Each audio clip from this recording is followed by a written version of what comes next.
Hey, what's up, everybody? I'm here today on the first big snow at the end of December in 2020. I'm with my friend Dan Bailey, and we're here to just kind of talk about some stuff. We're in your neck of the woods, man. This is your barn. You've been working on this thing. Yep. Thank God, recently installed a heater. Yeah. That's it's working hard up there. But we want to take some time and to have a conversation. And Dan, thank you so much, man, for joining me today. Let's start a couple things. First of all, like as we're having this conversation, we're at the end of 2020.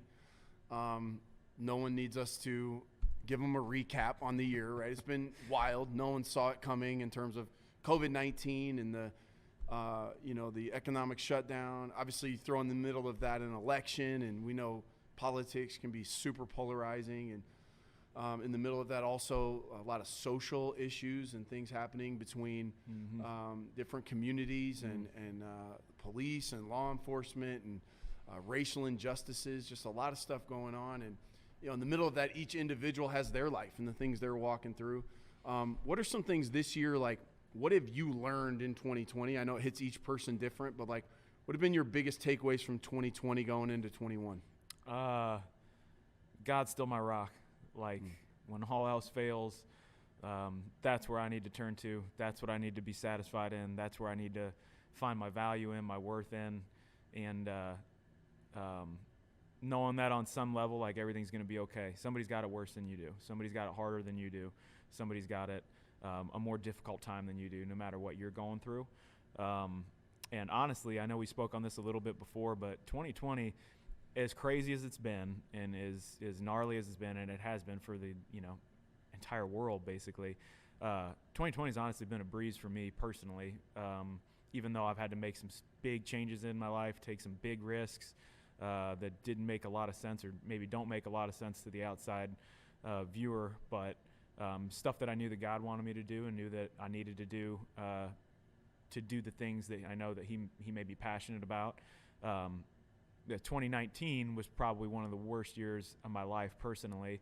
And so I don't know, I feel like that kind of teed me up or set me up for 2020 to be one of those people who, has the opportunity to not get too caught up in the negative, but like, hey, here's the positive, here's the things we need to focus on, here's how we get through this, because I just went through it a year ago, you know what I mean? So in my little circle of influence that I have, that's what I tried to focus on and do through 2020, and it's taught me some lessons for sure moving forward to 2021. It's really interesting because you talk about how, from the outside, everybody sees the difficulty of 2020, but for you personally, you went through a lot of hardship in 2019. Yeah. At the time, probably having no idea the preparation that was happening, having no idea that, in a sense, it was almost setting you up for success in a season where there was going to be all these factors that you have no control over, but for you to have a certain level of peace or endurance through that. 100%. And I'm not sure which series it was, if it was the Becoming series or what, but when you pulled out, I can't remember if it was a verse in Corinthians, but anyway, it took the difference between things happening for a reason and things happening for a purpose, and what those actually mean. And the subtle difference there is huge, right? Yeah. Like, reason is just like, well, it's just an explanation, right? And there's nothing attached to it. It's just, well, these things just happen and that's it. Brush it off the table and you're just stuck with it. Purpose is there's action behind that, right? This situation sucks. This is the worst situation I've ever been in, but there's purpose behind it. So focus on that purpose. It was sometime in 2019. I called one of my mentors, a buddy of mine, and we were chatting, and I was kind of sharing with him about things. And I'm like, man, I'm reading more than I've ever read. I'm praying more than I'm pouring my heart out to God every night and every morning, like sometimes in tears. And I don't have an explanation for a lot of it. And I don't, da-da-da. And he's like, well, man, I got to say, sounds like you're in the right spot. He's like, sorry, but sounds like I don't think you should be moved from where you're at right now until you kind of get the revelation that you need. You might not have it yet, but keep on, brother. That was kind of the thing, patted me on the back, and here I was, you're kind of looking for a little bit of hey, feel sorry for me kind of thing. And he wasn't having it. He was just like, all right, what, you're praying, you're reaching out to God, you're doing this, you're doing that. You're doing the right thing. It's just, this is just the valley, and that's the way it is. This is how you learn. No different than working out in the gym. Like, how do you think you get strong? You're going to be sore. You're going to be tired. It's uncomfortable. It's not fun all the time. But that's how you grow. That's how you get better. That's how you progress. Yeah. Oh, that's good. You know, one of the things about God is that he comforts us when we're disturbed, and he disturbs us when we're comfortable. Right. And sometimes, like, we find ourselves in a season where we're agitated. Things have been disrupted, a lot of change, a lot of pain, whatever it is. And it's just God has a way of knowing when we're going through something that's like a certain kind of suffering, that we're disturbed in a sense, that he comes in, he brings comfort when we're wounded. But then other times where he kind of messes up some things or shakes some things up to help us to grow, you know, that we need to be disturbed in one way or another, whether it's emotionally, spiritually, relationally, physically. You know, you can think of the nature of CrossFit is like, we're going to keep switching it up on you. Right. So your body never fully adapts, you know, like, oh, what am I in for today? Right. Because that's how the world is, right? Like, I don't always know that I'm going to have to pick this thing up and carry it over here. I don't always know, you know, what I'm going to have to do to get through what I have. So there's that combination, you know, and it's like God doesn't heap suffering on us because he's sinister, or he's not doing it because he likes to watch us squirm. It's the times where we're broken down that he comforts us. He brings his spirit to surround us. He brings the body of Christ, other believers, like people in your path, you know, throw an arm around you or to be present with you. And on the other side, sometimes he has somebody to say, hey, get back in the game. You're good. You're just tired. Right. You know, I tend to think of it like, imagine if like I was swimming the English Channel and you were in a boat, right? And you're alongside me and I'm swimming, dude, and I'm getting tired, you know, and I'm like, I don't think I can do it. You know, depending on where I'm at, you're going to respond differently. You know, if you see me and you see me struggling, but you're like, no, he can do it. You know, there's waves and there's whatever, but you're like, hey, keep going, man. You got this. Like, you can do it. Right. If I start going under the water and you're like, where'd he go? You know, he's gone for 30 seconds, you know, and I'm like, and you see me taking on water, you're going to snatch me out of that water. You're going to pull me in the boat and say, let's try it another day. Right.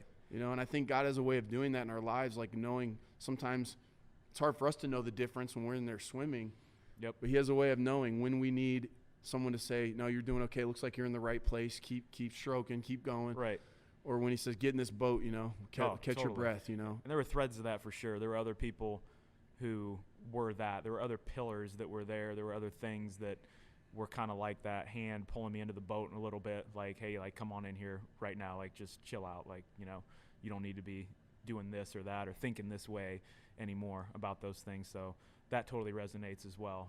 It is important to point that out because there were those people too during that time, during 2019 for sure. Yeah. Yeah. One of my favorite verses is Luke 10:27. It's known as the Great Commandment. So it's love the Lord your God with all your heart, soul, mind, strength, and love your neighbor as yourself. And I'll talk about sometimes a church like a 5-legged stool, and it's like that's how we're made up. Heart is emotional. Soul is spiritual, mind is mental, strength is physical, neighbor is relational, right? So we're made up of those things. And when those things are strong and those things are growing, our lives feel stable. When they're not, if I have a broken emotion or a broken relationship or my body's broken down, sometimes it can affect everything else and we feel unstable. Right. You know? And so I just love the picture that we have of our fitness, our health physically, and how many times that's a picture of our spiritual health, right? A lot of the same concepts, like you are what you eat, right? Right. What I eat, if I eat a Cheeto, my body breaks it down, I am now a Cheeto. Like right. It's me now. It's not a Cheeto anymore. It's me, right? Yeah. So whatever I choose to eat or drink, or again, I can sit and eat the right stuff. If I don't put it in action, then it doesn't produce what it was supposed to produce, right? So in the same way, I sit and read the Bible or worship or whatever, and I don't go take steps of faith, or I don't go put it in action, you know. Faith without works is dead. Right. So it's those, like, all those parallels. All right, so think about CrossFit, right? CrossFit has, is it the 9, how do they say it, 9 pillars of There's 10 general physical skills. All right, Yeah. 10. Yeah. I'm going to try to guess them. I know I'm going to miss some. I don't think I've got them all in the back Really? of my head right now, yeah. Between the two of us, we have to be able to do it. We If might not, be able Kyle, you might need to go to Google on our behalf. All right, okay. So let me see what I can get. Speed. Yes. I can't miss the first. Is it speed? Is it something else? Yeah, no, speed is correct. Like, well, your speed of movement. Yeah. Speed has to be in there. Yeah. Okay. Speed. Endurance. Okay. Is that in there? Yeah. You don't look sure about it. It does. I'm pretty sure. Well, I don't want to mess up. Camera's rolling, all right? So, like, we can always edit I'm on the this spot. out. I know. We'll do a voiceover. Okay. Speed, endurance, accuracy. Accuracy's in there. Agility. Yes. Power. Yes. I think so. Well, I just took the test has too. To like be I should because know. Yeah, it is. Yeah. Well, power is like one of the biggest things period in CrossFit. Yeah, but anyway, deadlifting. We're there. What number is that? I put my fingers down. 5. Okay, 5. Okay. Balance. No, balance isn't the word. I don't think. It's not. No. Stability. No, it's not the word either. I thought balance was in there. Okay. I try to tend to flexibility. Yeah. Yes, that's in there. That's in there. Do you know any? Strength. Wouldn't that be power? Oh, that's probably the word. Power's like power brings a time component into it, right? Oh, okay. Yeah, the amount of work you do is power so output. what would force time distance over time is power output, right? So then strength is just the productive application of force. Okay. So by productive application, you mean, you're not technically that strong if you're doing a leg curl or a leg extension at 200 pounds. Like, it's impressive, but a productive application is a squat, a deadlift, because you're using it to move large loads, long distances quickly, basically. Got it. In my opinion, yeah. Okay. Or kind of by the book. Is like explosiveness in there anywhere, or like what would? See, like I tend to group them in these different groups, and you are like, you're grabbing all over. So I'm a little speed, accuracy. I'm concerned you cheated on the test. You just speed, accuracy, coordination. Coordination. That's agility. Maybe agility is not one of them. Speed, accuracy, coordination. Oh, you had the answers on your hand. I should have wrote them down before. Strength, flexibility, cardiorespiratory endurance, stamina. Do they break out endurance? Huh? So is it like endurance, muscle endurance and cardio endurance? We're going to have to go to the tape for that. Mental toughness? Yeah, this is so embarrassing. I'm going to get my level 1 revoked for this. Yeah, we need to. Yeah, we need some help. I'm going to stand by. I think balance. You got me all confused by balance, by jumping all over that. I don't think that's one of them.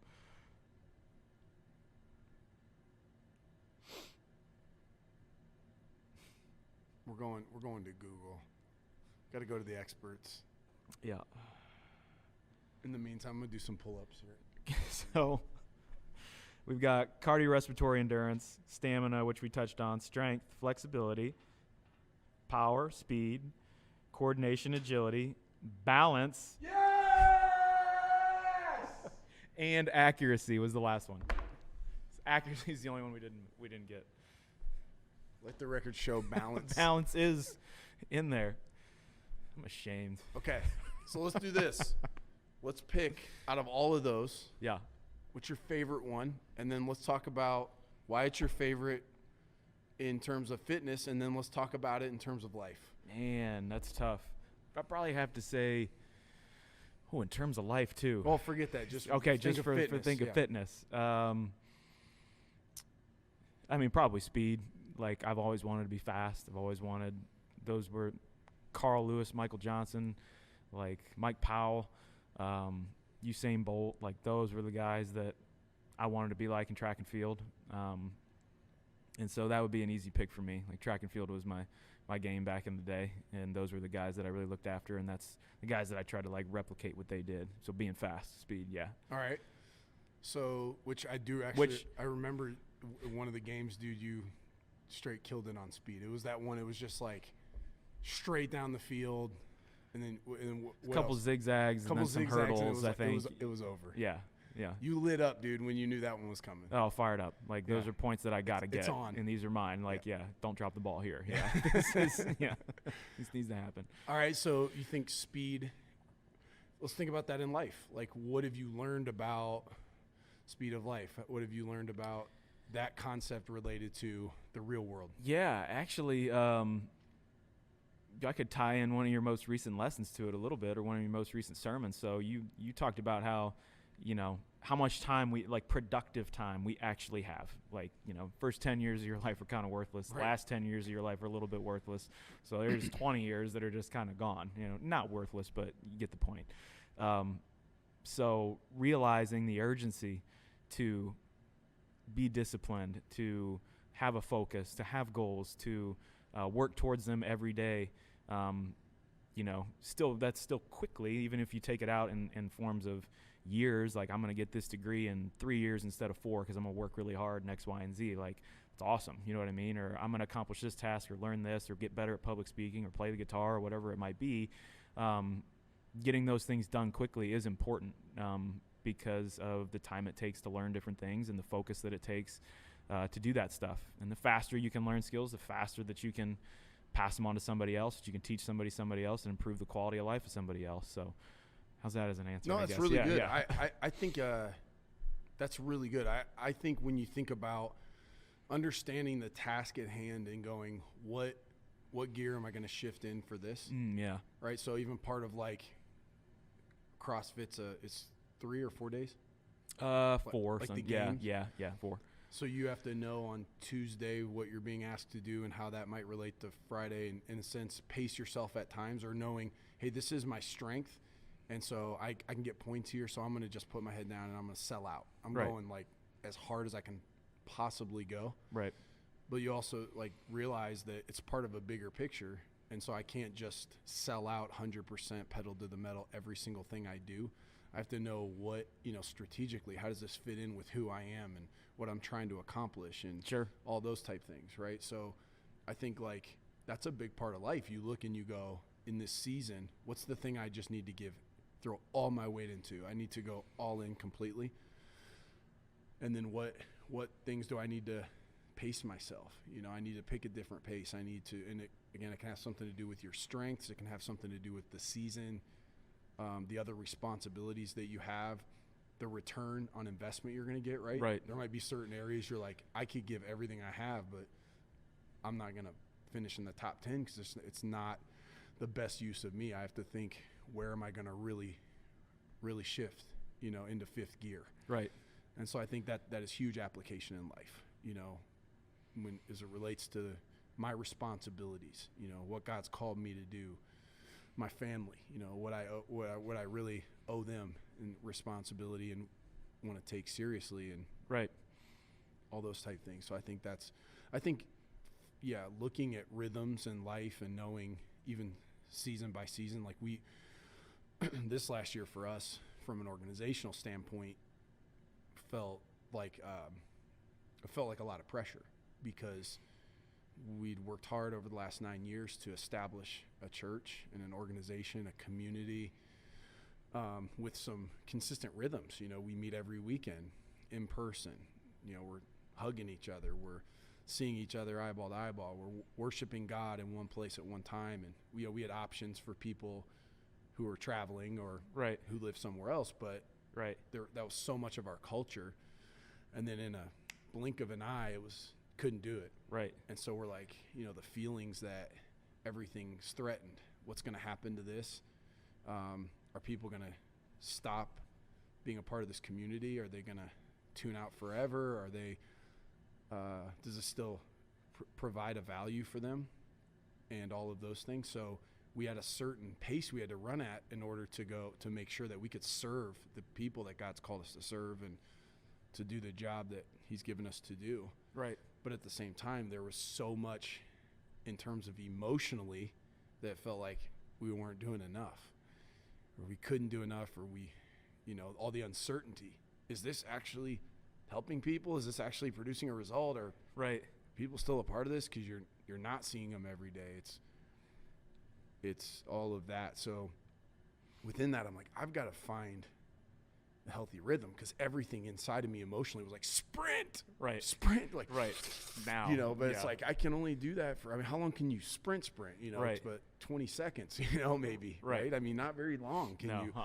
So it's like, I can't keep this pace. At a certain place, I have to have some faith. I've got to be able to rest. I got to be able to shift gears. I've got to be able to detach my mind from this over here and come over here and do this. And I can't imagine some of the conversations you guys had, like right when all of it, you knew you had to shut down, knew you couldn't do service, knew you couldn't, like with your leadership team, I'm sure. From the outside view, you handled it flawlessly. Like, it was great, you know. It was like, hi, we got service online, and we're going to do this, and da-da-da-da, and it's like, oh, awesome. You know what I mean? At least I've still got this. I can still show up somehow, you know, to church and get fed a little bit. So that was great. It's that surge capacity. It's like the building's on fire, right? Right. And when it's on fire, you're like, everybody pulls together, you know? Yeah. And, but you're trying to anticipate. That's a big part of life, and leadership is anticipating what's coming. And none of us have a crystal ball. We don't know exactly what's coming, but you're trying to figure out, like, okay, this is how everyone's responding in March. It's how everyone's responding in April. What is the end of this thing, and what's it going to be like in August? What's it going to be like in September, you know? Or is it, and again, at the end of the day, our job is to build the body of Christ and to serve our church. Right. You know, it's not to just survive as an organization. Right. It's to serve people. Right. And so we're like, can we do that? Like, how do we do it most effectively right now? Yeah. And really trying to understand what people are going through. And that's why, like, right out of the gate, we were like hearing from people like, what's up? Oh, my job's done. Yeah. You know, couples, both of them lost their jobs. And so they're like, we don't know how we're going to, so we just try to help pay bills. Right. As much as we could with people there, or just keep giving messages or whatever it might be. So, but I think speed, that's a great way to think about, like, what are those things? When is it time to sprint? And when is it time to not sprint? You know, when is it time to scale it back a little bit, or even stop for a minute? Take some pause. Yeah, and I think just like the great application from the games is, before you get in, you go, what are we doing? Right. What is the whole thing I'm doing here? Because after this sprint, what do I have to do? A handstand walk, or am I going to climb a rope 15 times? Yeah, or exactly. Yeah. So you're going. There was actually an event in 2012 where that was like the case, right? It was really a really well set up event, and in hindsight, I would have done it differently, but it was basically a 300-meter shuttle at the opening part of it, which I think was worth 50 points. So 50 down and back, 100 down and back.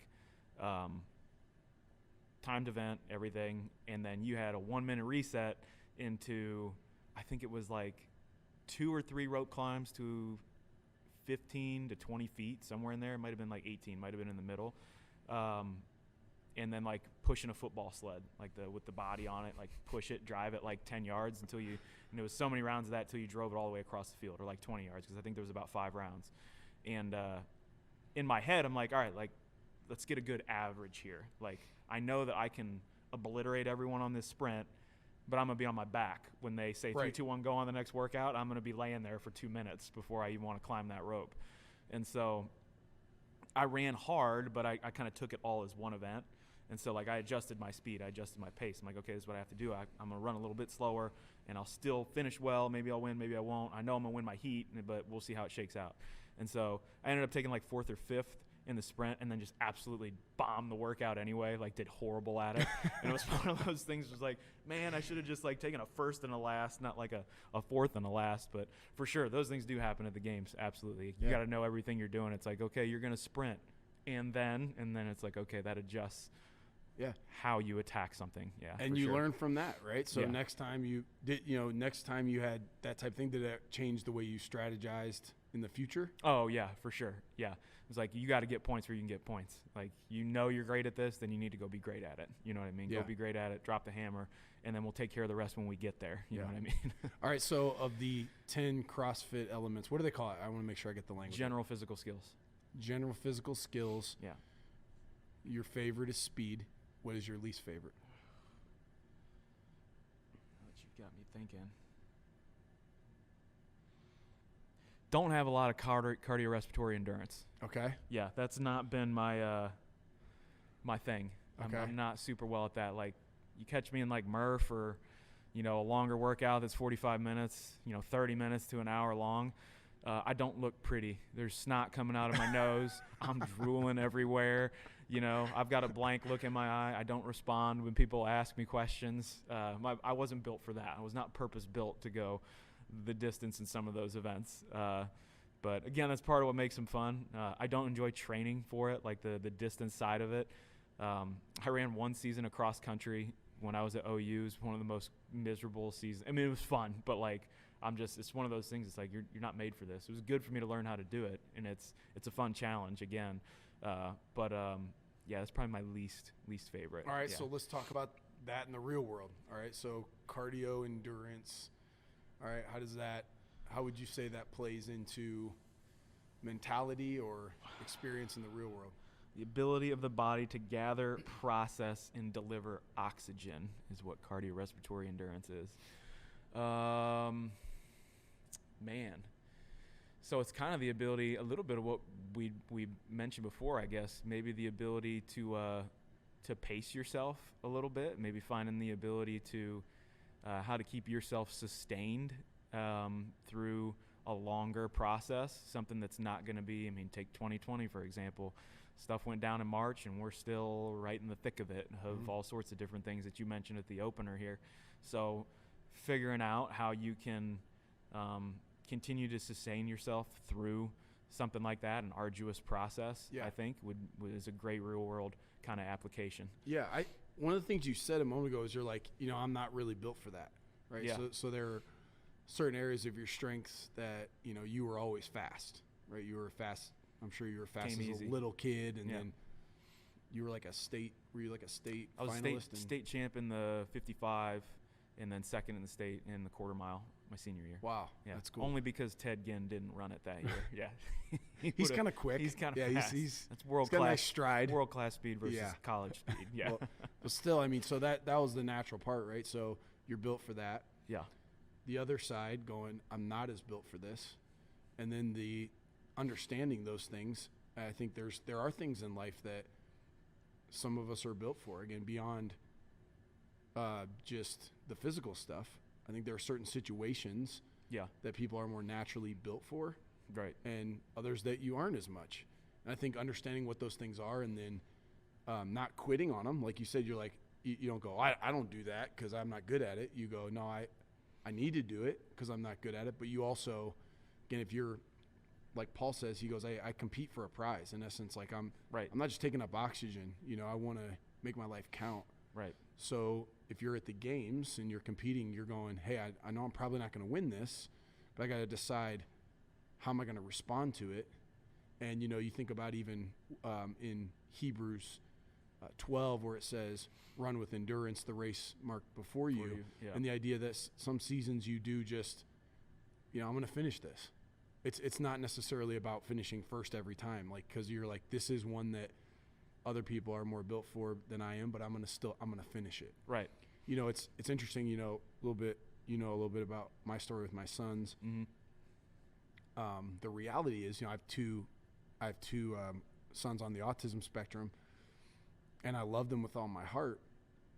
But my natural tendency, like my natural wiring, is I struggle with how to father them well. It doesn't come naturally to me. Yeah. My daughter she's kind of on the other end of the spectrum in terms of she picks things up quickly, all those type things, and sometimes she and my wife butt heads a lot. My daughter and I really don't. I know some of that's father-daughter stuff, but like I love to throw questions out to her, watch her connect the dots. I like to challenge her. I don't make life easy for her. I challenge her, but it's just, to me, it's very natural and instinctive. Yeah. Parenting my sons, I feel like my instincts are wrong a lot. Right. You know what I mean? My wife's instincts are amazing with my sons. Like in fact, when they started in school, we went in and we're asking the teachers things we can do, and the stuff they were telling us to do, my wife was already doing just out of instinct. Oh, no way. Yeah, she was like you sprinting. Like it was just, she just knew how to do it. Right. And she was good at it. And I was doing stuff wrong on accident, but it didn't come as naturally to me, So the feeling is like, I feel deficient a lot of times within that space, but I understand, like, I'm going to finish this race. Yeah. And I might not be as fast as my wife. I might not be as naturally gifted as somebody else. You know, I mean, there's obviously like amazing people. I know a lot of them who literally went to college, got a degree, and to help people with special needs. That's their passion, and they're super good at it. I didn't go to school for that. Right. That's not necessarily my passion, right. but that's my responsibility. Right. And within my responsibility, I'm like, this is the race I have to run that I've been given to run, and I gladly run it, although it's not easy. Right. But I take the joy in it, but I understand I'm not going to be as fast as everybody else. My goal isn't to win it. My goal is to finish it and to finish as good as I can. So you kind of temper your expectations within that, not beating yourself up, feeling shame. I should be good at this. No, I'm not going to be good at everything. But when it's my responsibility and this is what's put in front of me, I'm going to give it I'm going to give what I can in Murph, you know, Man, whether I love it or not. I'm totally stealing that. It's not my passion, but it is my responsibility. Wow. That's great. I like that a lot. Yeah, man. Yeah, that hits home for a lot of things. I'm sure a lot of people could use that, hear that. That's great. I love that. I know a big part of your life, man, is your relationship with God. Yep. You know, your faith. Let's shift and talk about some of those things a little bit. Maybe what are some things, whether it's theologically or things within the scriptures or whatever it might be, questions, things you'd like to talk about? Man, lately in a lot of the conversations that I've had over the past couple of years, a lot of it's about apologetics, so like defending your faith. And I'm not an expert in it, but it fascinates me. Yeah. Like we were chatting before, my dad's he was a mechanical engineer for 35 years, so heavily into physics, science. Like he, you know, subscribed to Discovery Magazine, Popular Science. Those things were always laying around the house. And so there's always the crazy topics of creation of the universe, what's out there, like time, space, like all these different things. And so relating what I know theologically from the Bible to what all these other things, these, you know, scientific things that come out, has always been incredibly interesting for me. And so, you know, I find it fascinating talking to people who maybe agnostic people or maybe atheistic people who say there is no God or say that there's something out there, but I'm not sure what it is. And like I love having those conversations about, you know, I'm not even going to try to tell you that the Christian God is the God, but can you at least walk down this road with me with the possibility that everything we know from what I read in those magazines and all these different things, that something outside of space, outside of time, would have had to have existed forever, has a knowledge base way beyond the capacity of our own, put the universe into motion, the universe as we know it, into motion. And, you know, a lot of things that I've read in scientific literature kind of back that up. And so a lot of that stuff just fascinates me to talk about those things. Now, what I call that thing is God and the Christian God and, you know, everything that comes with it with the Bible lines up for that for me. So in recent years, that's been something that I just really enjoyed talking about, reading about, listening to podcasts about, and love hearing other people's perspectives on. I actually just had a great conversation with a guy when I was out in Kauai doing a charity walk about the same thing, and it was just awesome. Like, it was a fantastic conversation, not mean-spirited, not anything like that. Mm-hmm. And there's so many of those conversations that I think happen all the time that people don't realize are just good combos. We shake hands after, and, you know, there's no animosity or anger towards either person from it. But yeah, that stuff's kind of been something I've been glued to and reading about for a while now. Yeah. So I think one of the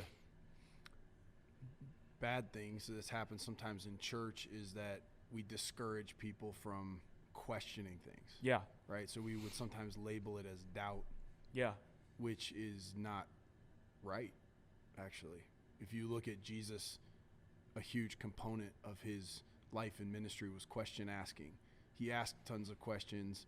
He returned questions with questions. That was just he encouraged people to think that way. Even look at the nature of the way that the Bible's written, New Testament, even Jesus teaching specifically. It's not recipes. It's not like a half cup of this and 3/8 of a cup of that. There's so much of it that he leaves room for interpretation. Right. That great, genuine, smart people for thousands of years now have tried to figure out exactly what he meant by this and exactly what he meant by that. Some of it's cut and dry, but there's so much in there that requires seeking. Right. And that, again, that's a theme in the both Old Testament and New Testament is seek and you'll find. Knock and the door will be open. In the Old Testament, you'll find me when you seek me with all your heart. Right. Hebrews 11, he rewards those who diligently seek him. So if you wanted to just take all the mystery out of it and just put it right there and have it be super cut and dry, he could have done that, but he created this quest and this journey and the seeking. Right. And so I think we have to be comfortable with that. I think we have to be okay with the fact that none of us have perfect theology. There's not one of us that's going to get to heaven like, see, I was right about everything. Right. He's going to be like, right. Oh, I really thought I was right about that. I wasn't. You right. know? Yeah. So I think having the humility to know that none of us are gurus, none of us have all the answers, but we're on a quest together, and you can really bond over those conversations. About here's how I see it, here's what I think, here's what I've experienced. Right. So I'll say this, and this is just part of my journey, and I feel the same way you do about a lot of this stuff. But when you think about how God has wired us, right? And we've talked about this before. Head brains, heart brain, gut brain, right? Yeah. You literally have neurons. When a baby's forming, a fetus, the stomach forms before anything because it feeds the baby. Right. And so the neurons that end up in your head, which are like 100, I think it's like 100 billion or whatever, it's a ton, end up in your head, start in your stomach. Right. Right. The neurons then you have neurons in your heart, in your stomach, and your head. So you have degrees of intelligence in those spaces. When you think of them in terms of what that means, well, our head is obviously facts, analytics, Microsoft Excel, right? And like you said, going science, math, this stuff, I can prove it. Right. It's provable. Yeah. Yeah. All right. And there's lots of that. I think we encourage that. Like, let's get into the science. Let's look at this. Right. Okay, the stuff Jesus said, did he even say that? Where Right. So when the Dead Sea Scrolls were found, right. That was a huge deal because you're like, okay, here's more data, more information that we can, that brings proof to what we know. So you can go totally down that road, and there's a lot of fun stuff down that road. Yeah. There's the heart, right? The heart is another thing. I mean, some people are very much heart people. Yeah. Values, things you're passionate about. Things that really matter to you. And although those are harder to prove, there's certain things you're like, I just feel this way in my heart. I've got something that really matters. And I think then there's the gut, which is intuition. You see it a lot with entrepreneurs. Like, go with my gut, man. I don't know. Facts say this. I just feel it. Right. I'm going to do it. And those are all three valid things. Obviously, the most provable is 2 + 2 = 4. In the head brain, I can always do that. It's hard to prove a heart. It's hard to prove a gut. Right. But I think that's part of what we have to embrace in our humanity is humility, which is I'm not going to be able to prove everything. No. Yeah. And I do think some people, all the friends and family you have, think of like some of them are very head brain. It's just like they're gifted that way. They can digest information. They can codify. It's incredible. But you have to understand when you have that gift, you also have a liability because the gift is that you're smart. The liability is that you can go down all these rabbit trails and get lost and totally deny things that are very real in your heart or very real in the gut and go, I don't care about the gut. That's too touchy-feely. The heart, I don't give a rip about that. Right. Show me the facts. Well, that's foolish because those other things are real. They may not be as provable, but they are real. And we know even within science, there are things that you can't even see under a microscope. Right. Right. So, we have to understand that if you're really, really smart, I'm not saying don't be smart. I'm saying be smart, but be even smarter than your head brain, which is to understand that there's these other elements that you may not be near as comfortable with. Yeah. But you would be foolish to just deny. Right. You got to embrace all of it and understand your strength. So yes, go down I encourage people, go down that way. But I do think that the enemy oftentimes takes people who are very smart and he takes them down all the side roads of intellect. Right. They become even arrogant, prideful because you start to think you know everything. Yeah. And if you can't prove it to me, then I'm not going to believe it, which is crazy to even say. Yeah. Because there's a lot of things you can't prove that are true. Right. How can I prove that I love my wife? Right. How can I prove how much I love my kids? Yeah. How can I prove, you know what I'm saying? Yeah. A lot of it is circumstantial evidence. And but I also think that there are things that God has created that in our humanity, as much as we know we're human and we know we're finite and we know we have an end date, right, we still can get a little cocky around thinking we can know more than we can. Oh, 100%. So I think he just embeds that humility that should be there. Right. That for me to go, well, there's some things that's just going to be beyond my intellect. Right. You got to embrace it. Some people never do. Some right. people, they're just like, they get there, and I think it saddens me because I think it's a certain kind of foolishness that we're all prone to. You see with people with their heart, like some heart people, they can get really wounded in their heart. I mean, I've seen people who literally deny facts, shut everything down because they're such a heart-brain person. Oh, 100%. Their heart got wounded. Yep. And they just put up walls in a relationship. They don't care what the facts say.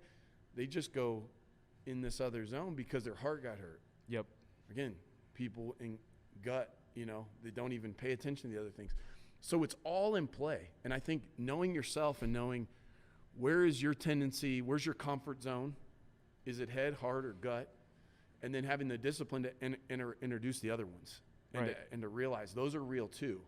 Even though I may not be as familiar, I may not feel as confident in those, they're real. And unless you have all three going, you don't have the whole picture. Right. No, that's great. I was just thinking, like, sometimes even when I share, you're going to talk about the Bible or talk about Jesus or those kind of things, sharing even your faith with just trying to use intellect, like just trying to use the facts about the Bible, and that you're not going to sway somebody by giving the 2+2 version of the gospel. Like, that's not, because that's not what it's all about. Just like you said, like there's that heart and there's that gut component. And I think it can be easily to get lost in the weeds in the same way. Like that kind of came to mind while you were talking about that. Yeah, that stuff fascinates me. Even that sermon you did on those things fascinates me. I'm like, oh, there's more science stuff I can look up now, from that. But well, Shayla and I, we're going to co-teach a series in February of 21. And my wife is really into science. Like, she loves science. Yeah. So she's always coming to me with this scientific principle or some animal, some rodent that, God has made that somehow they excrete some hormone from their brain that connects with their blood and makes antifreeze, and they can die for 4 months and then they come back. I'm not even kidding. Like, and she's always coming to me with these articles and stuff, and she's just fascinated by it. And every time she does, I go, wow, it shows me a little bit of the character of God. It shows me a little bit of the design that God has designed the world. So to me, I go, man, why did he do that? Right. That's I know. different, And my wife and I took it. We did a safari in Africa, actually South Africa, a few years ago. And I'm sitting there, I'm looking at these animals, and I'm to be honest, I'm not really a big animal guy myself. Like, everyone in my family wants a dog except me. I'm holding out. No offense to dogs. I know. To me, I'm like, I have to clean up after my kids. I don't need it, But anyways, but I'm sitting there and I'm looking, and the tour guide was giving us all this incredible information about these animals and, their instincts and what they do. And I'm just like, wow, like there's so much of that. And I kept thinking, like, I wonder why God did that, Right. Even that exploration, you see a little bit. Yeah. Anytime somebody makes something, right, they're telling you something about themselves. Right. Yeah. And even the inconsistencies, even there's few and far between. And again, I'm not as read up as probably some physics major. Like, somebody's going to, watching Back to the Future when you're a kid, time travel, like all those crazy things. Right. But they're like, legit is proof that time is malleable, right? Like, they've done it with atomic clocks where if you move faster, the faster you move, time slows down for you compared to everybody else. Like, that doesn't make sense to me. You know what I mean? Like, not having the answers for that, I think, is kind of cool. Like, I think that more exploration and interest into those things is really cool. And the fact that a lot of physics in the physical world doesn't line up how the math is supposed to on the finite world, the very tiny, tiny, tiny world. Like, the physics of things and equations, they don't make sense. Like, they're supposed to be reconcilable, and they're not. And like, I love that. I love the inconsistency there, and the fact that there's something that we don't understand or, need to explore. And I'm not like just trying to throw God in the middle of all that and be like, well, that's the answer because it's God. Like, that's a weak answer. But rooting those things out, I'm just kind of fascinated by. And like you said, like, why did God do that? Why is this way when everything else around us tells us it should be X, but it's not. It's just not. We don't know why. You know what I mean? Mm-hmm. So that's fascinating to me. And the other thing, like, we could take it to a whole nother level, I guess. You know, obviously the thing that's interesting to me in society and the thing that's happening is kind of the removal, I guess, a little bit of God and values and some of those things from a lot of sectors that I grew up with, like, and how it's happened in my generation. So when I like to talk to people about at least accept the possibility that there is a God, well, what comes with that is, in my view, is there's a set of moral standards and things that are God. These are perfect. This is the best it can ever be. That is God, right? Behaviors, whatever, things for life, the way you should treat people, X, Y, Z. And why the removal of those things is so dangerous, in my opinion. Mm-hmm. Raising kids, you know, I haven't been in a school in a while, but I grew up saying the Pledge of Allegiance like every day. And I'm not trying to get political, but you know, saying one nation under God meant something to me growing up. You know what I mean? And like, that does mean something. Like, that term under God, like, I'm always going to be under this. I'm striving for this perfection, but I'm always going to be under it because this is the standard. Like, God is my standard.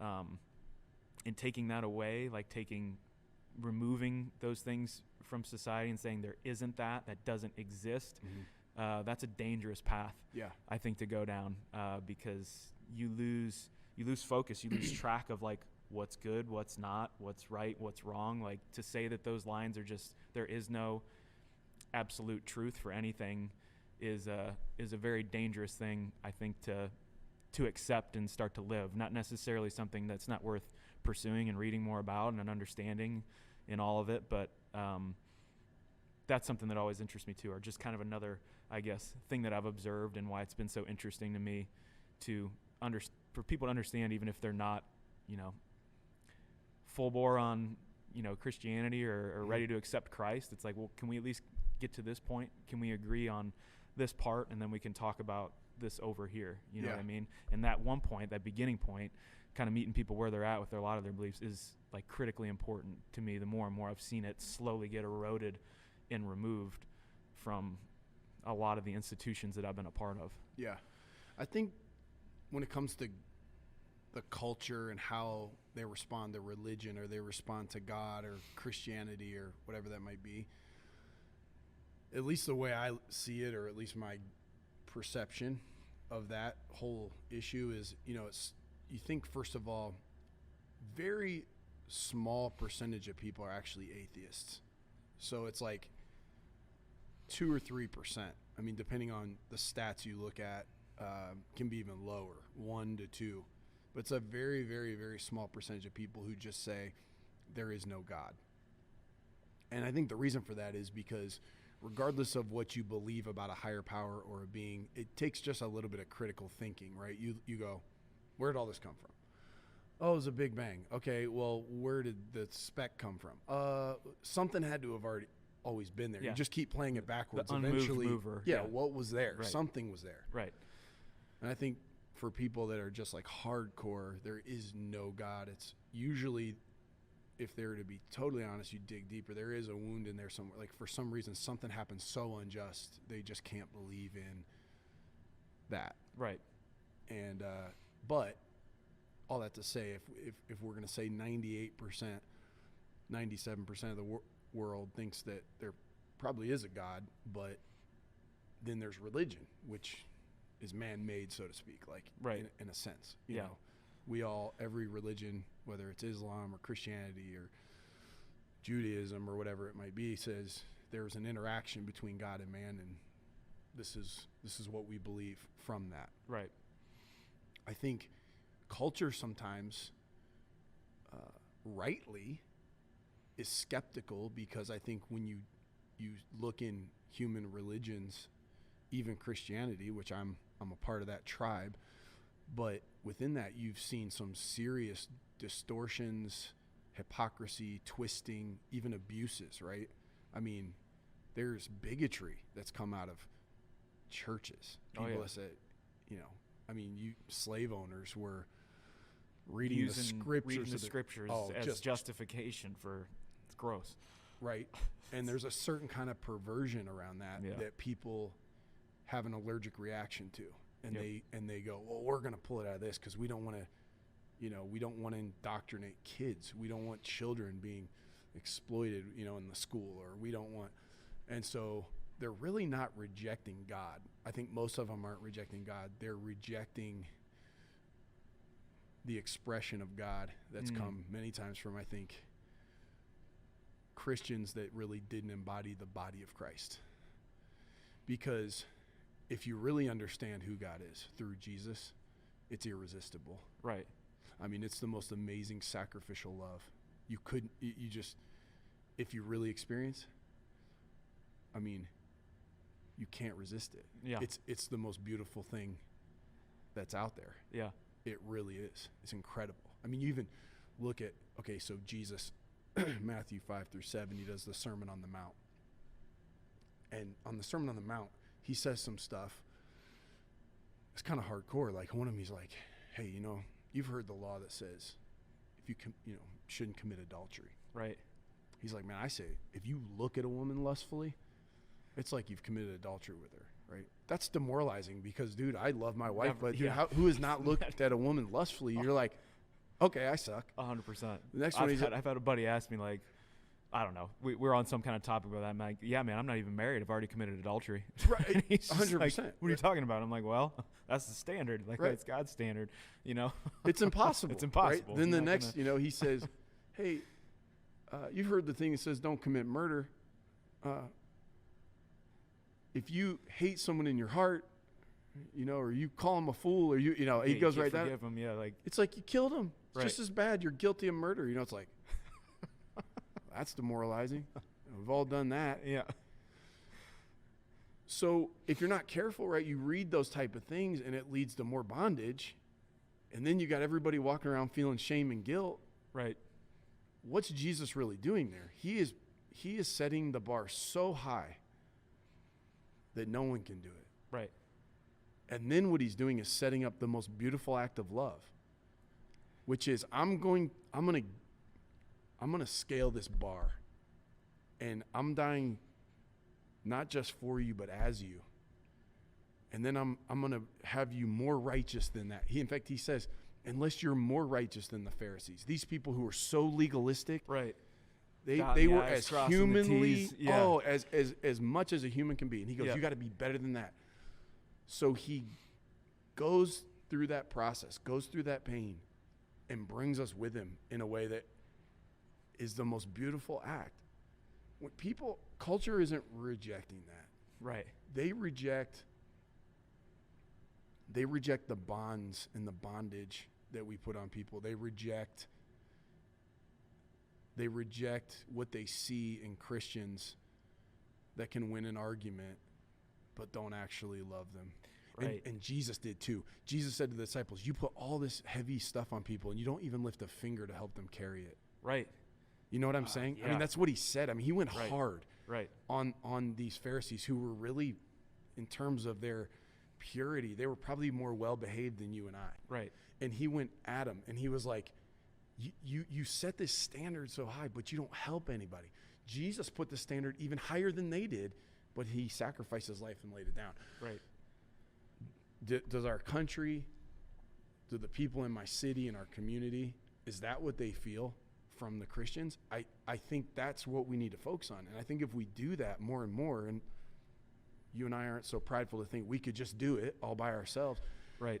Or that it's going to just happen in 2021. But like when the body of Christ is activated in that way, you put your guard down. Yeah. You stop fighting for, I think what a lot of people are worried is, we get up and say scriptures in school, or we, yeah, right, this and right, that, yeah. And then we go, we're just going to make more Pharisees. Right.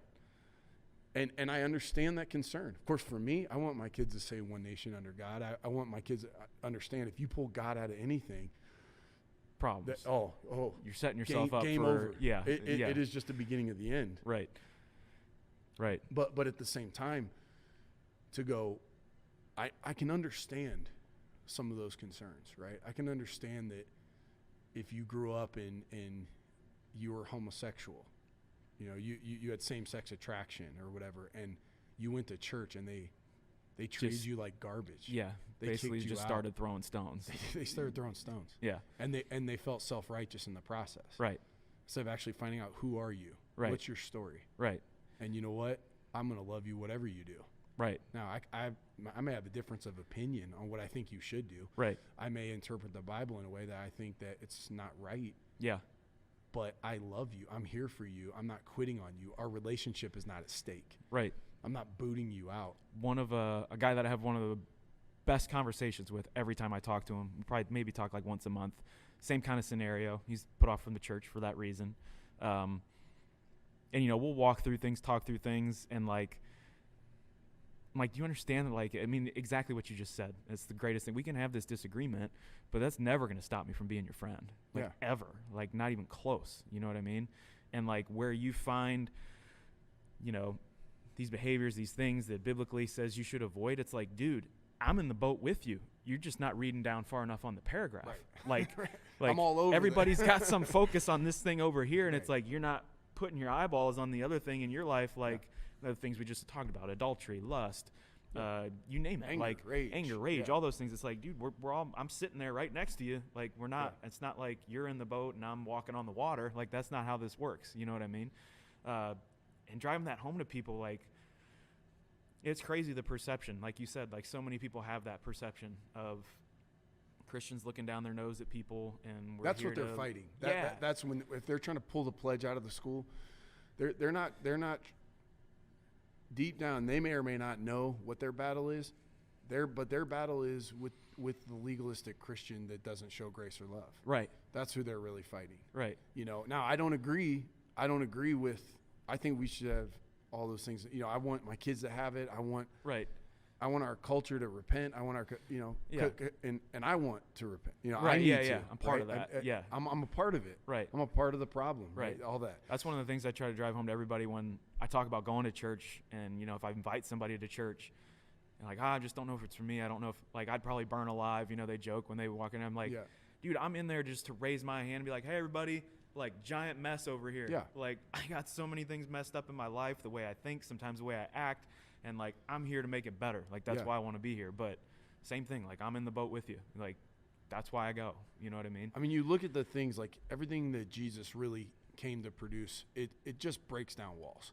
Yeah. Dude, we had, you know, we did the foster teen gift card thing, right? So cool. Okay, so we did that last year, dude. One of the most amazing things I've ever seen happen in church. We come out.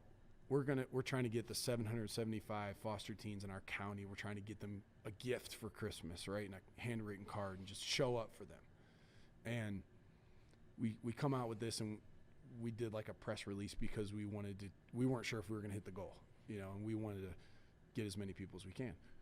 Well, this lady shows up at our church office during the week with a stack of cards, and she walks in. She said, hey, I'm an atheist.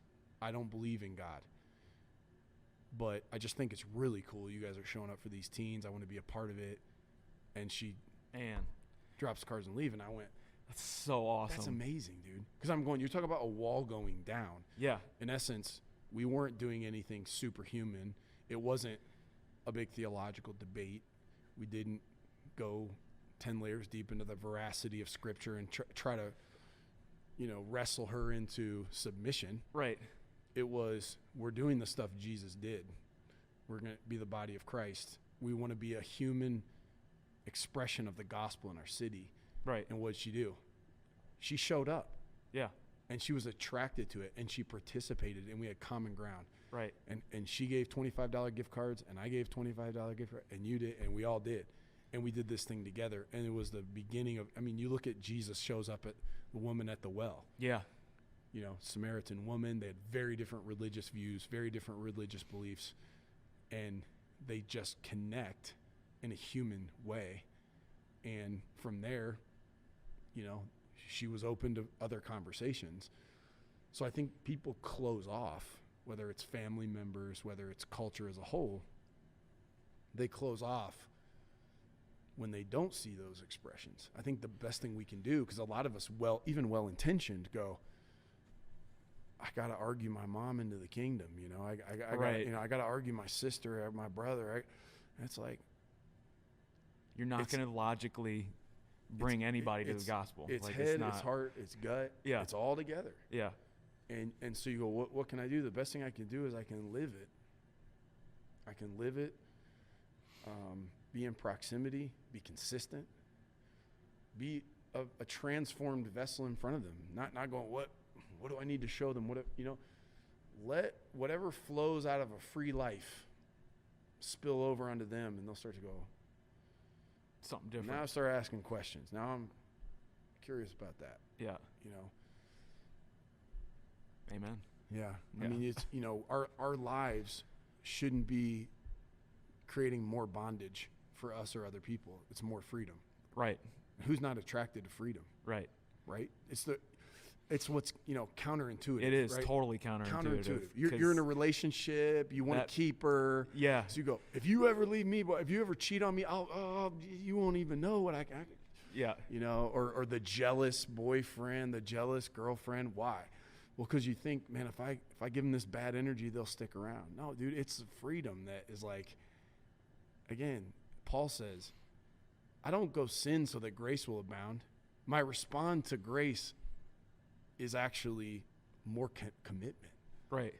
It's actually, I choose to be committed. Right. I want to be committed. I'm attracted to freedom. I'm not attracted to bondage. Right. So really, and that's the essence of the gospel, is we've been set free. He who the Son is set free is free indeed. Right. And there's so many things that can look like you're being free, or I'm free to do whatever I want. I'm free to do all these things. I'm free to drink as much as I want. I'm free to get hammered. I'm free to whatever, put a thing on it, right? Right. And it's like, but are you though? Like, are you free to put that down? Right. Can you walk away from it? That's good. Are you free? Because if the answer is no, I can't I need this, you're not free. Mm-hmm. You're in more bondage than anybody else who's following the rules of the Bible, or whatever you want to call it. You know what I mean? I mean, put that to anything. Like, everybody wants that, or, I mean, even myself, I won't say everyone, myself, like, you want that freedom to say, I get to do this, and I can do that, and I can skirt the rules here, but are you really free? Mm-hmm. Like, if you can't function without that thing, you're not free. Yep. You're not free of that thing. That thing's got you in bondage. You know what I mean? Yep. So it's like, it's a weird, like you said, it's counterintuitive the way people look at quote unquote freedom. Yep. I'm free to do all the things. I'm free to do whatever I want. I don't want to follow any rules. But are you though? Because you're following some rules somewhere. Something's got you. You know what I mean? Yep. Yeah, I don't know. I had that thought while you were talking about that. Yeah. That's actually Romans 6. Okay, yeah. It's all in Romans 6. And Romans 6, Paul talks about that. He's like, hey, there was a time, you thought you were free. He's like, you imagined that you were free because you could go out and do anything you wanted. He's like, but did that freedom lead you to anything that you're proud of today? He's like, no. Right. You say we're in essence slave to the one we obey. Right. So think of it like this, right? My son Hudson, a few years ago, he's on the autism spectrum. We had an issue because he was old enough and big enough he could get out of the house. Yeah. So he could unlock the door and leave. And we didn't realize that he could do that until he did it. And so one day my wife said she was gone and I had just Hudson by myself and I was doing something else, and I come down and the door is open. And it was in the winter. Oof. Door's open. I feel this draft as soon as I come downstairs. I'm like calling for him, dude. Where is he? Not there. So I run out and I start running around the neighborhood calling for him. I can't find him. So it takes me a while, dude. I finally, I'm 2 blocks away, climb up in, it was like this person 2 blocks away had a play set. Yeah. He climbed up in there and he's in the corner and he's like this. Okay, he's shivering. I'm like, grab him, I take him home. Yeah. Well, he was free. Right. He walked right out the front door, dude. Yeah. I don't want to be in this bondage anymore. I'm going to go wherever I want to go. And he went 2 blocks away, got lost, went up in the thing, had no coat. So I bring him back. Technically, he's free, but rebellion isn't freedom. Mm-hmm. Rebellion is fake freedom. Yeah. Yeah, sure. Paul says in Romans 6, sure, go wherever you want to. I mean, if you can, Remember there was that time you walked out the front door and you went 2 blocks because you could? Right. And then you looked up and was like, where am I at? What am I doing?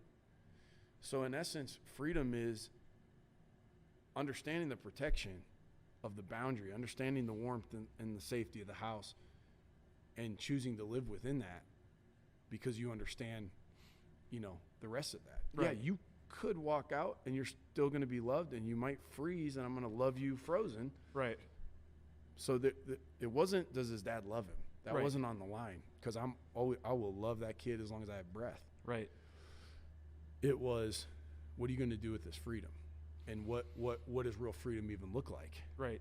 To choose to understand consequences, to choose to understand the kind of life you want to live. Yeah. And that's a good example. Like you said, like, okay, can I drink alcohol and still be in right standing with God? Well, yeah, it's not like if I drink too much and I die, I'm going to go to heaven. God's like, sorry, hey, man, dude. sorry, Bro, you're over the legal limit. 15th Budweiser, Is he going to hand me a breathalyzer? Sorry, Yeah. bro. Trap Sorry, door man. opens. You go straight down to hell. I sure hope not, because, Yeah. dude, it's by grace we've been saved through faith. It's not of ourselves. It's a gift of God, not by works, so no one can boast. Right. Right? That'd be a pretty flimsy gospel Right. that Yeah. couldn't handle that. Right. So, yes, sure I could. Should I? Paul says not everything that's permissible is beneficial. Right. So should I do it? I don't think I should, because I don't want to be out of control. I Yeah. don't do it because I don't want to be, like you said, yeah, I'm free to do it. But actually, no, I realize that I could be addicted to that. Right. Anything that's addictive, I have a very healthy, not like terror or fear of, but I respect that thing. Right. Sex is addicting. Drugs are addicting. Right. Alcohol is addicting. Right. Dude, they're looking at all kinds of addictions. Social media is addicting. Oh, yeah. Phones are addicting. A lot Yep. of the same stuff that's being shot off, chemicals in your brain, are Right. similar to drugs. I mean, Right. Oh, food 100%. is Yep. addicting. So what? Yes, of course I've got to eat food, but what am I going to do? I'm going to respect it, because I understand food could be bondage, right? All these things. I mean, they're talking about the addiction. I was talking to a guy the other day, a businessman in our church, who was talking about, psychologists are looking at it's like the addiction to the deal. Mm-hmm. So people like deal makers. Oh, okay. They just yeah, get yeah. this certain like endorphin thing going on. It's Yeah. like chemicals shooting off in the brain. Right. A high around that. Right. So like they get addicted. Like, I need another hit. Right. Like, I need another deal. Right. And so the purpose of why they're doing it has kind of disintegrated. It's Right. more of, it's their drug. Yeah. So anything that's addictive, I understand. Maybe I have freedom to do it. I have freedom to make deals. I have freedom to have sex. I have freedom to, have a sip of alcohol, or, drink in moderation. I have free to eat food. I'm free. But I understand, if I walk out of the house, I get lost, I'm shivering. I'm Right. not free anymore. Right. Now I'm in bondage. Right. And I think each person has to really take that seriously and think that through, pray that through in terms of the decisions they make. Right. 100%. Yeah, there's definitely people. I mean, I've got friends who, been sober for 18, 19 years now, will never touch another drop of alcohol ever again in their life.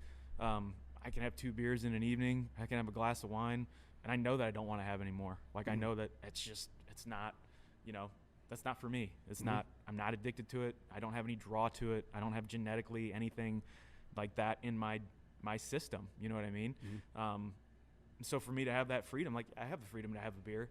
He doesn't. He knows. Yeah. And he knows he's not going to touch the stuff. You know what I mean? Yeah. And it's vice versa. It goes back and forth with each individual person. Everybody's got their own thing. And I won't drink around him. Like, absolutely, I'm going to surrender my freedom to you, because even though, we've had discussions, he's like, I don't care. And I'm like, I care though. Like, it matters to me that you have this thing, and out of respect for you as my Christian, my brother in Christ, like, I'm not even going to think about making you falter. You know what I mean? And that's freedom. Like, that's freedom to do that, not say, well, I can do it and you can't. Like, that's not freedom. Like, that's not that's not a healthy expression of freedom. That's not the right expression of freedom, right? Yeah.